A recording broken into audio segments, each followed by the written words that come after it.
line by line for me. Are you serious? I said to God. Has he written it? And no, obviously. Okay. At some point, I told him that I wasn't comfortable with talking about it anymore. I just we broke communication for a while, and that was it. We don't talk anymore. You broke up. What's up, you guys? Hi. Okay, so welcome to my YouTube channel. I'm here with a special guest. Introduce yourself. Let me not spoil the surprises. Okay, I'm Angelica, medical doctor and a writer. I am the author of Venonia, and I love health volunteering. I love giving back to society, so I do a lot of other stuff by the side.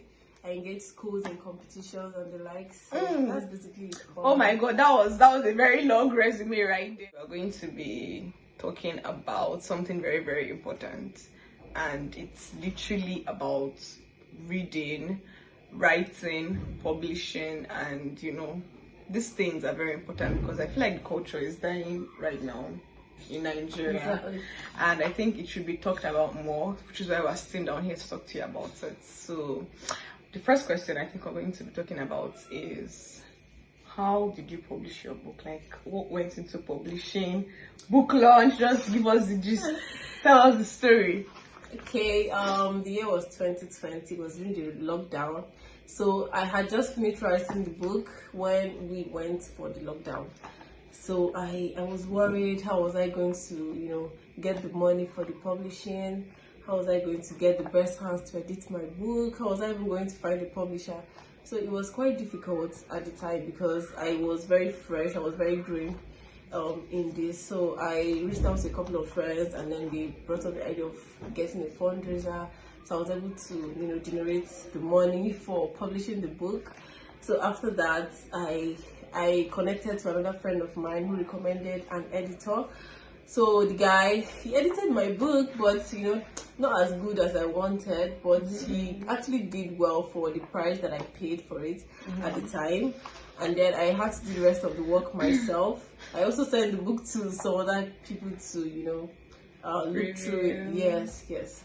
And then after that, I got in touch with an editor. I actually got his contact from another book that he had published.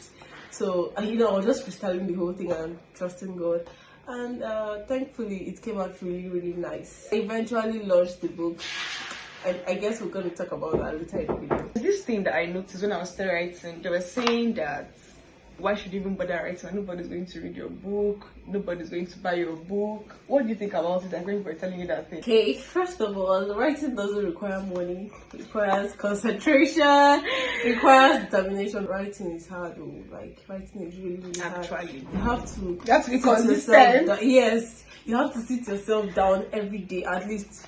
Maybe not every day, but you have to be very, very regular with it. You are not like following it up the way you should. At some point you will lose your juice, and then you don't want to continue with your book or whatever piece you're writing. Exactly. Yeah. So that's it. And then the money part comes in later, when you have to publish, when you have to launch, when you have to distribute your book. That's where the money comes. But for writing proper, you just need to be But I feel like people used to be like, they don't want to write because there's no money, so why should they even bother writing? My sister, the truth is that there's money everywhere, but like in Nigeria, our priorities are quite different from what we get in the Western world, where people are willing to invest in books, and you're sure that when you're done writing, people would patronize you, get your books, and want to get copies for their family and friends as well.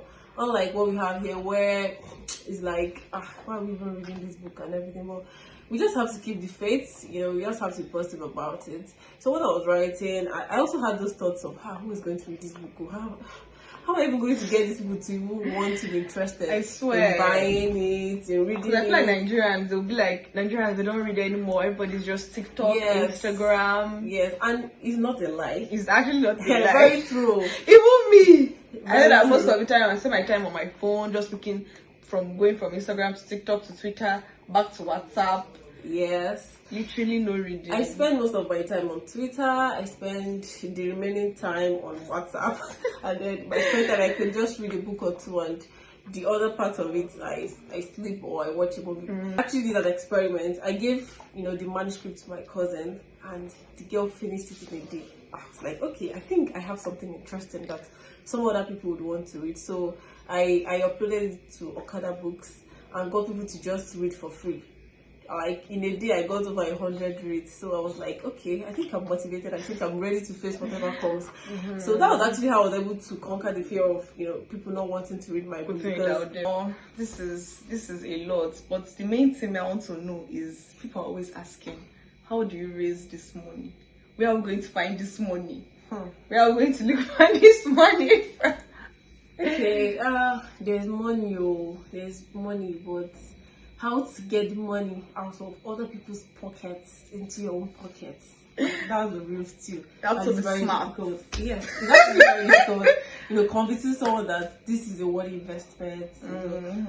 Let's just do something for the culture. Let's do something for the society. Let's get people to read our books and everything. So first things first, you have to save something. Have to have your personal savings. You can, maybe for your pocket allowance, from your salary, whatever. Just have something by the side, and then focus on family and friends. They are your best bets. Someone may just call you out of the blues. Oh, I heard about your fundraiser. I think I want to give something, but how often does that happen? Very rare, like very 0.5%. Yeah, so your best bet is your 0.5%. family. Okay, you can talk to your parents, your siblings, your cousins, people that are really close to you, your friends. I actually feel like if you have very good friends, you may not even spend a lot of time going up and down. That's true. I feel like in this book business, the people you surround yourself with is actually people that are going to really help you get what you're looking for. Because the publishing is not even funny. Like, then when you publish, and you told me that you published for 200k, and I now decided to publish my own book, and it was now 500k for 500 copies. And the way the country is going back, someone may even publish this year 1 million. I am not going to be surprised, because Jesus, it was crazy. You mean I DM'd your publisher that you introduced me to, and then I was like, okay, sir, I want to publish. This is what I want to publish. He was now like, okay, and I was like, he was like, how many copies? I said, okay, 500 copies. He now told me it was going to be 500k. I was like, and the funny thing was that I didn't even have the money as at that time, but I was like, I must actually do this thing. I was so determined to do it. And then when he told me, so just imagine people that are going to publishing, they say how much it's going to be. It will cost them a lot though. Hey, have you even checked the exchange rates?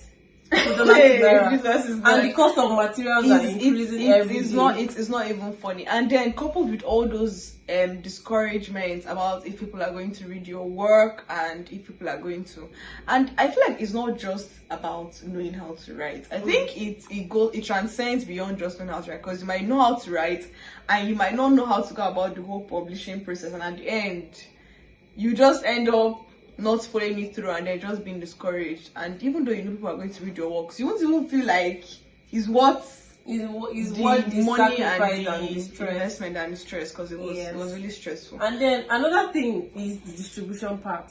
Sometimes you tend to forget that if you're publishing by yourself, if you're self-publishing, right, you are the author, you are your editor, you are your agent, you are your distributor, you are everything. So you have to do it. It just has to be done by you. Not anybody. Not just anybody. And I think it was actually very hard, from your part and then my part. I think publishing, the distributing part has got to be the most difficult. But I feel like we'll go back to that. But let's talk about the book launch. Okay. Do you think it's a must? Do you think it's necessary in Nigeria? What do you think about book launch in Nigeria? Okay. Well, book launches, to me, they are just the means of introducing your book formally to the public, right? Yes. So it also increases the reach of your audience, of your readers, right? So let's assume you decide not to publish your book. People will still get to see your book. People will still see it in the shelves. People will still see it in the hands of other readers, and then they would also purchase from there. But just imagine a movie that premiered in a cinema and a movie that didn't premiere in a cinema. It's crazy because the movie that premiere is going to make more money. Like exactly, that's where their money, their revenue is going to come from. The visibility too, than actually the other parts of the movie being distributed. And actually. There's this problem of piracy in Nigeria. You can just publish today and tomorrow. Like all these roadside people already have copies of your book for like half the cost. Like 100 naira. They can even carry your book, they'll be selling it. So be like, I beg, we should come and buy, come and buy. And like book launches are actually where you get back the money you spent in publishing, editing. That's true. Spent in, doing like the cost of production, right? You can even recover 3-4 times of it in a book launch, because there are people who personally wouldn't want to, give you money, but when you tell them, oh, I'm doing this, the book is about this, about that, this so and so person will be coming, I want to motivate people, I want to encourage people to read, and they're like, oh, that sounds like a good idea. Then they just show up and all of a sudden they become your chief launchers. They give you like 100, 150, 200k. And you're like, even if you went to them privately to tell them about your book, they may not give you. Yes, they will not. They will not. Like they will literally just be like, "Oh my dear, well done. This is fantastic. Oh, you are doing this. You're combining it with medicine. Oh my God, you are trying." And that's all. Yes, so that's literally words of encouragement. But I feel like book launches are like these events where the person comes and the person knows that he cannot fall his hand. So if he comes and he's present, he has to drop something. And I think it's just like, okay, you're here and it's a Nigerian thing. Everybody wants to feel big. Everybody wants to make that person. Even though they don't have shishi in their account, they want to feel big. They have money. Okay, sometimes actually most people, some people have, but the people that don't have like a lot, might now be like, oh, this person is giving you 100k. Okay, let me give you 200k. It's going to be like this battle. They want to prove a point. And my dear, who's benefiting while the elephants are fighting? You. It's obviously because it just keeps on getting better. And I think that's what book launches are for. Like she said, it's really very, very beautiful. So not spending a lot on book launch, because I think that was the mistake I made with my book launch. Because there was school had dismissed and then students were not really available, and I paid for food, rice, because I wanted everybody to be comfortable. So I paid for rice. I paid for like rice in very good containers, not even takeaway, like very good packaged containers. And I bought a lot of wine. I think I bought up to like 3 cartons of wine. Wow, I bought drinks, and then I paid for the hall. I paid for the decorating. I paid for the chairs, some of the chairs, and I paid for what else again? I paid for the table, setting up the table, and wow, you spent a lot of money. And then literally, I did not gain as much. Okay, the money I got was just like money for production, but not like the total money for the book launch that I spent. So I think I would encourage you that if you want to do a book launch, I think they should. It's wise to not be so big, unless you know that the whole like you literally have the so much confidence in the people you're bringing to your book launch. But if you do not have a lot of confidence and you still want to wing it, just try and go a little slowly. I think that's it. So my book launch was actually a very small event. It was on my birthday in 2020. So I just made provisions for food, for drinks, and for water. My family actually helped with the wines and the cola, the egg and every other thing. So my mom was on top of it actually. And then I had a friend gift me a cake for that. So I didn't really spend a lot for the book launch proper. And I think on the morning of my book launch, I got back the cost of the book, like publishing the book. Everything. I like before the book launch even started. I was already settled. I just paid off the publisher immediately. I was like, "Sir, can I have your money?" So it was your money, don't disturb me. Like it was, to me, it felt like a miracle. Like, wow, there's so much money in this country. So it just took a book launch for people to give me that money, right? No, seriously. But yes, that's why book launches are so important, because I feel like that also worked with me. Even though I spent a lot, I feel like I would have still saved some money. But even though I spent a lot, book launch brought out money that I didn't know that existed. Like somebody's giving you money and you're like, I didn't expect this from much you, from you, but I'm happy that you're giving me this, you know. And then I think before the book, like she said, like people that I talked to, because they knew, they saw the flyer, they knew there was an event, they just had to say, okay, they won't be able to make it, but they are selling this amount. And I was in shock because these were literally people that I think I felt like I knew, but I knew that they wouldn't even give me the money. But as at this point, they knew that there was a book event and they were supporting. So I feel like there was no book launch. They were just be like, ah, my dear, well done. Hey, Ezibonwa, you wrote this book. Wow. And they would just buy a copy, right? Exactly. And the copy is not enough because we're even trying to cut costs. Because most people will say, because I feel like I heard that a lot when I was trying to like put the price in my book. I think we also talk about this pricing thing. And then some people were saying that this book is too expensive for 2.5. Nigerians don't like spending on books. What? Yet you will see books like Michelle Obama's The Light We Carry is currently 15k in bookstores. Her husband's The Promised Land is 17k. And Nigerians are buying it though. Nigerians will buy it, keep it in their shelf, it will be accumulating dust. And they don't even care. But when you are saying, oh, my book is 2.5, my book is 3,000, they'll say, this book is supposed to be 500 naira now. Yes. And we have to talk about, you know, Nigerian authors, right?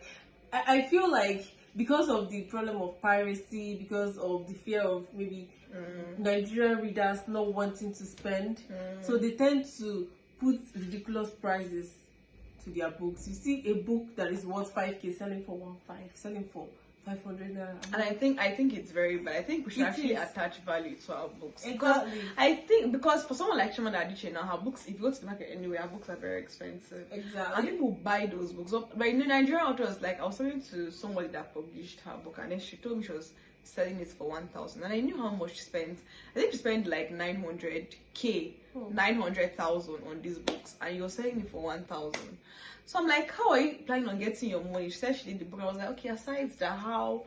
She said she's still planning. There's still some other things. She still wants to do this, do that. I'm like, why are we shortchanging ourselves? Why? I don't know why, but I think I just told the person, if you're not buying this book for 2.5, then you don't know the value and the work and the hard work I put into this book. And the sweat. Like, try writing a book and understand how hard it is, because it just is not for, like, I went into depression, came out, went in, came out, went into depression, came out, because literally I was always like, okay, from the writing to the publishing to arranging your book launch, you doing these things all by yourself. Then you still edit, re-edit. People are editing for you, but they won't, you just feel like you still have to read this book again. You still have to look. There's always something. There's always something to add. You know, as an author, you tend to criticize yourself much more than every other person would. So even if someone does a very fine work for you, you feel like, I think there's something else that should be done to this book, right? Yeah. So you want to go over it. Like, you will just keep going over the book, and even when you want to submit the last manuscript, last in quotes, to the publisher, it's never like, the last. I think there's something else I need to. It's never the last. So, because literally, I think at some point when my book was published, because I was in a hurry, I did everything in a hurry because we're done with exams, and then we're about to start house job, and I was scared that I was going to be posted to a place that was not going to be in Enugu, and I wanted to do it in Enugu. And then when I was rushing, I rushed the editing, and then my publisher was like, "Can you go through this book one last time?" And I said, I had gone through this book like 10 times, and I didn't know that there was still mistakes. And when the book was published, lo and behold, Men and Brethren, there was like a whole paragraph of mistakes that people would see, and then they'll come and they'll be like, I think this was supposed to be this, but I think this was what it meant, and I think I understood that. And I was very happy that people considered that, okay, there was a mistake, and then they understood. So people would be like, oh, this girl, like I had okay, I didn't even tell you, I had like this critical person. He like literally sent me, was correcting the book line by line for me. Are you serious? I said to God, has he written it? And no, obviously. Okay, you should try it. And then he said to me, he was like, he saw the book and then he read it, and then he sent me corrections, like with a hard copy. He sent me corrections that this was what I was supposed to do, that I should try publishing, again.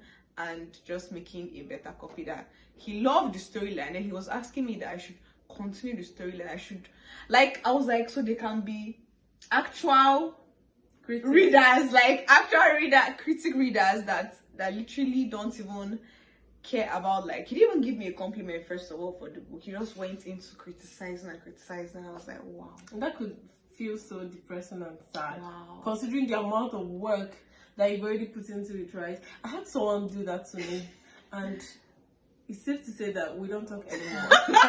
This guy attacked me. It felt like there was something extra.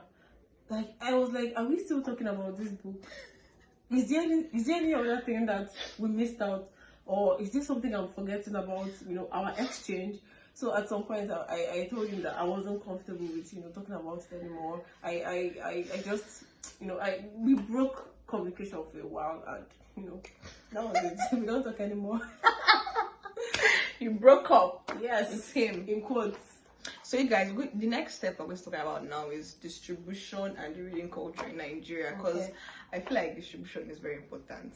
Okay, your book has sold in book launch maybe like 30 copies, because obviously if somebody's buying one for 100k, 200k, and you're feeling yourself, then you have to now actually sell the book one by one. And then you have to sell it one by one, and then you're like, this book is 2,000, and they're like, okay, 1,000, 1,000, and people are still like, I'm sorry, I don't read books, I don't read hard copy, I just watch movies. So how let's talk about the distribution in Nigeria. Like, how was it for you distributing your books? Okay, distribution for me wasn't really a big deal initially, because I had my dad. My dad was like, he was so proud of me. He told all his friends. He told his friends at the club, right? So they had me come with about 25 copies. Yes. So amazing. And then they launched it. I went bananas. I was like, wow, like, can this happen? So remember, it was during the festive period. It was a Christmas, right? So whenever he was going for any meeting, he'd be like, I have an important meeting. A proud dad I stand. So he would make me dress up, and then I would drive into the place. He would tell them, oh, this is my daughter, she's a medical student, and I'm like, do we need to talk about all of this, right? So when he's done psyching them up, they'll be like, okay, I will support your daughter with 10,000 naira. But these people, right, they just buy 1 or 2 copies. Exactly. And you still have the over big 400 bag. copies with you. Literally, when I was moving from Enugu to Abuja and I was packing my books, the driver was like, madam, this thing go reach like 20k. I said, for what? What's in there here? Now just books, Oga. I'm going to even give you one. I beg, it was not funny. Like, these books are still there after the launch, and you're like, I have to distribute these books. Okay, the other thing that happened was that when I got back to Enugu, I thought of doing a competition. So I was thinking that I could raise some funds for it. So I was planning on organizing a competition for schools in Enugu. But my sister, I was able to only raise 5,000 naira. So I was like, this cannot fly. And we're preparing for our 4th MBBS examination. So I was like, no, I don't think I have the strength to try to meet this person and that person. People were just promising, but nothing tangible came out of it. When you write a book, that's when you know that there are promises and there are promises. So what I did was to just be uploading my book on my status. I was just making videos of it. Anybody that reads the book, I'm like, oh, please leave a review. So I was posting screenshots of the reviews, the videos, and everything. So some people be like, oh, I want to pay for 10 copies. Let's do a giveaway. I'm like, wow, thank you so much. So I will do the giveaway. Many people were buying it. Some people were calling me that, oh, they saw my book somewhere, they want to get a copy. I was like, wow, this book is selling itself already. So then this guy called me one day.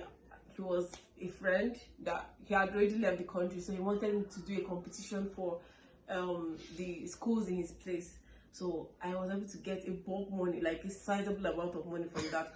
Like, that was like my first break. Grace, like, you guys. I was over big break. I was happy. So it was actually in a village, but I was shuttling between Enugu, my postings, and doing the competition. The students loved me, their teachers loved me, and that was really, really heartwarming for me. And that was when I thought of, doing a yearly competition for schools, or just giving books to schools, because those students, they enjoyed every process. Like, they enjoyed the experience. They kept calling me. They were like, "Oh, ma, when are you coming back next? When are you writing another book?" Their teachers would call me and thank me, that this is the first time something like this is happening. That usually in the city, like, nobody has ever cared to come to their school before for something like this. So that was actually it. And then I reached out to a friend of mine, Dane's Books. I'm sure you know him in the book. So he also helped with the distribution, right? So people would walk into his store and buy the book. If there was any book fair in Enugu, he would invite me to come and sign autographs and all of that. So that was pretty much how I was able to sell my book. I feel like we don't talk about good people actually helping you out with book sales, because it's really underemphasized. People that really understand the value of books, because the reading culture in Nigeria is so bad. And when people see you and want to actually help out, is it just lifts this weight off your shoulders. You're like, oh my god, I'm covered. Okay, this is good. This is a good sign. Yeah. And I feel like we don't talk about them enough. It's just amazing. And another thing I wanted to talk about was the fact that you said these people, and like, they were inspired by you, these young children. I feel like we also want to talk about the fact that we, like, especially as women, I'm going to say it. I know you're waiting for me to say it, so I'm going to say it. Especially as women, we combine our academics, we combine medicine, being into a profession like medicine. We combine it with writing, and then we now get to meet people, and they don't feel like they should be as inspired as they should.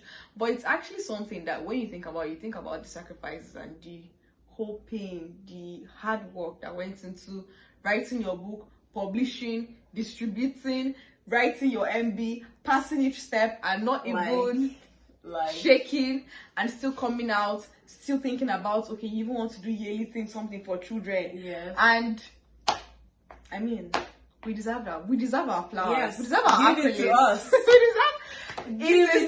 It is not easy. So literally, distribution is actually not easy. Like me, I know what I saw. I saw Shege. I know what I saw, because at first now I was calm. The books were just in the house, lying down. I was looking at them. I was like, wow. And then when I saw anxiety look at my books, I'm like, are these my books? Who is going to buy this? Who is going to help me sell them off? And who is going to buy them? I wanted them to just disappear from my house. Like, it should just get out. And I just decided to call different bookstores. I tried up different bookstores, and then Roan Heights, they accepted. They said that they needed to see a copy of the book before they approved. Then they saw, and then they approved. I was so excited when I got the email, and then I sent them some copies. I remember that my dad was like, these people are going to take your books and they will not give you anything. I was like, which kind thing with this? But they were really trustworthy. They helped out, and I met, like you said, good people that will help you. So, okay, let's get me 20 copies to Lagos. I'm going to help you sell them off. I'm going to introduce some people and all of that. I think it's very good friends. Writing is good friends they will take the burden off you. Exactly. Even if they are not directly involved in the process of distributing your book, they have contacts, people that are in education boards, people that are heads of schools, people that would actually be interested in buying off copies of your book. So I feel like when you have friends that are really interested in education and literacy, they go a long way in helping the author, distribute the books and all. Yeah, so I think the last thing we'll talk about is basically the reading culture, and we'll talk about like what last words you want to say to aspiring writers. What do you want to tell them? Okay. That are already discouraged. Yeah, so to every author, I don't believe in aspiring, right? I feel like once you have the desire to write, you're already an author. Yes, so you just have to manifest it. If there's anything like that, though. Bring it out. So do not despair. Put yourself out there. You can do it, right? If she could, you can just write. don't beat yourself up. Don't think too much about it. Just write it. Don't think too much about it. The highest thing that happens is that someone will tell you, oh, this was trash. That's it. But then so many other people are going to tell you, I love your style of writing. I think you're really good, right? So those little comments, they help to hold you close, boost your morale. Yeah. Because trust me, you're going to cry. You're going to feel sad. Tears, you're going to feel blood. Yes. It's gonna come out. Sweat. But it's worth it at the end, believe me. Yeah, same thing here, you guys. Don't feel discouraged. Just write. Whenever you feel like you have this writer's block, calm down, breathe in, breathe out. Don't allow anxiety to come into the play, but just keep on writing. And then don't be scared about where you get the money from. Yes, to come. People have money. All you need to do is go with people that know people, or just go with yourself and just pray about it. Because literally people have money. Yeah. People have money in Nigeria. Don't even think people don't have money. Oh, the economy is bad. Nah. Nobody's gonna read. They want to. Put all those thoughts aside and just write, then try and meet people because they will give you the money. They have money. Just meet the right people.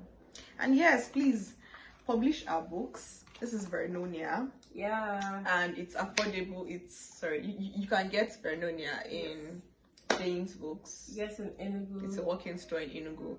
And it's also on Okada Books. So on Amazon. Yeah. So please go right there.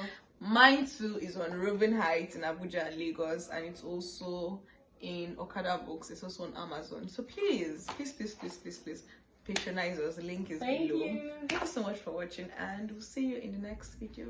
Bye. Bye.